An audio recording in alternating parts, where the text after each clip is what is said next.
there is no fear of temptation or desire, what is the reason for prohibition? It is known that the Prophet's leaving a matter does not necessarily indicate its prohibition, as he may leave it because it is haram, forbidden, makruh, reprehensible, or because it is not preferable. He may also leave it just because he is not inclined to it. And the Prophet's refraining from shaking hands with women, other than his wives, is not evidence of the prohibition, and there should be other evidence to support the opinion of those who make shaking hands absolutely prohibited. It is not agreed upon that the Prophet, peace and blessings be upon him, refrained from shaking hands with women to take their oath of allegiance. Atiyya al-Ansariya, may Allah be pleased with her, reported another narrative that indicates that the Prophet shook hands with women to take their oath of allegiance. This is unlike the narration of the mother of the believers, Aisha, may Allah be pleased with her, who denied this and swore that it had not happened. The most correct view seems to be that it occurred on more than one occasion, if we realize that Aisha talked about taking the Pledge of Allegiance from the immigrating women after the Truce of al-Hudaybiyah, while Atiyya talked about what seems to be the oath of allegiance of the believing women in general.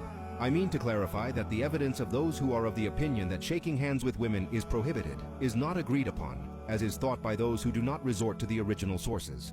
Rather, there is some controversy concerning this evidence. Furthermore, some contemporary Muslim scholars have based their ruling concerning the prohibition of shaking hands with women on the hadith narrated by al-Tabari and al-Bayhaqi on the authority of Maqil ibn Yasar that the Messenger of Allah, peace and blessings be upon him, said, "It would be better for one of you to have himself stabbed on the head with an iron needle than to touch a woman that is illegal for him."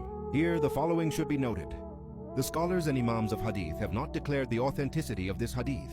The phrase, "touch a woman that is illegal for him," does not refer to the mere touching without desire as happens in normal handshaking, but the Arabic word al-mas, touching, as used in the Sharia texts of the Quran and Sunnah, refers to one of two things. 1. Sexual intercourse. 2. Actions that precede sexual intercourse. The Arabs disagreed regarding the meaning of touching. Does it refer to sexual intercourse or actions that precede it? The first group said that it refers to sexual intercourse, while the second said that it refers to actions that precede it. They sought the arbitration of Ibn Abbas, who supported the opinion of the first group and regarded that of the second as incorrect. If we investigate the Sahih Hadiths that are narrated from the Messenger of Allah, peace and blessings be upon him, we will conclude that the mere touching of hands between a man and a woman without desire or fear of temptation is not prohibited. Rather, it was done by the Prophet, peace and blessings be upon him, whose actions are originally a source of legislation. It is narrated on the authority of Anas ibn Malik, may Allah be pleased with him, that he said, "Any of the female slaves of Medina could take hold of the hand of Allah's messenger and take him wherever she wished." Reported by al-Bukhari.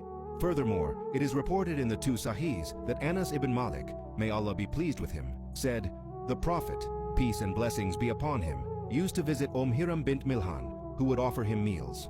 Hiram was the wife of Ubadah ibn Asamit. Allah's messenger once visited her and she provided him with food and started looking for lice in his head.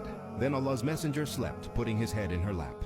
Ibn Abdul Bar said, "I think that Hiram or her sister Sulaim had breastfed the messenger of Allah, peace and blessings be upon him. So each one of them had become his foster mother or his foster aunt. That was why he, the Prophet, used to sleep in her house, and she used to deal with him as one of her mahrams." Al-Hafiz al-Dumyati said, "It is wrong to claim that Hiram was one of the maternal aunts of the Prophet, peace and blessings be upon him, either by reason of marriage or fosterage. Those who breastfed the Prophet, peace and blessings be upon him, are well known. None of them was from the Ansar except the mother of Abd al-Muttalib." What I conclude from the aforementioned narrations is that the mere touching is not haram.